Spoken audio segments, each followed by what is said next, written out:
Alors, suite et fin des considérations sur mon antenne Singularity, j'ai reçu beaucoup de commentaires, plusieurs commentaires, qui me disaient qu'il fallait pas que je blinde l'antenne, ça c'est la face vers le sol, là, qu'il fallait pas que je blinde l'antenne face vers le ciel. Et on m'a suggéré de blinder plutôt les fils. Donc j'ai blindé le cerveau sur deux côtés, c'est-à-dire côté antenne et en dessous.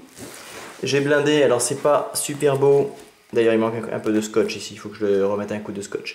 J'ai blindé le câble quand il passe près de l'antenne et j'ai résolu mon problème.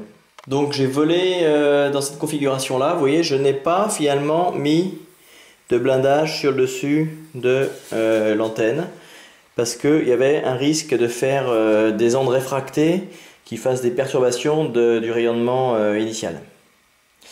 Donc le premier résolu, là je ne vous allume pas l'avion parce que il est tard et c'est l'heure de plier, mais croyez-moi sur parole, le cerveau qui est ici ne danse pas plus que le cerveau qui est sur l'aile opposée.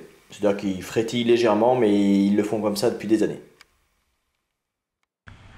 On va passer à l'essai en vol, donc la qualité de la vidéo est plutôt bonne, mais effectivement je vole pas très loin aujourd'hui.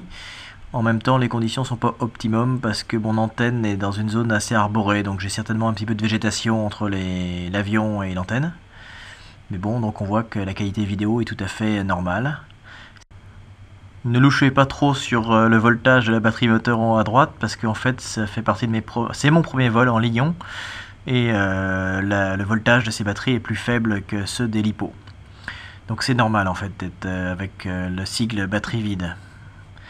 Et là est la surprise du jour. Donc effectivement, quand on est derrière la colline, ça fonctionne pas. Là, j'ai pas fait attention au fait que j'étais derrière le relief et donc j'ai perdu le contrôle de l'avion à un moment donné. Je sais pas ce qu'il a fait. Parce que j'ai cru dégager à droite, mais en fait on a l'impression, en passant lentement les images qu'on vient de voir, qu'il a dégagé à gauche. Il a fait un tour sur lui-même. Je sais pas ce qu'il a fait. Et pas de chance, comme je vole avec une gimbal, la gimbal a fait un tour sur elle-même, ce qui fait que je sais pas du tout ce qu'a fait l'avion. Ça c'est la version de la gimbal. Donc la gimbal va faire un tour vers la gauche.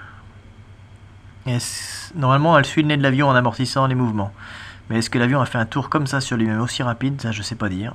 Je sais pas ce qu'il a fait.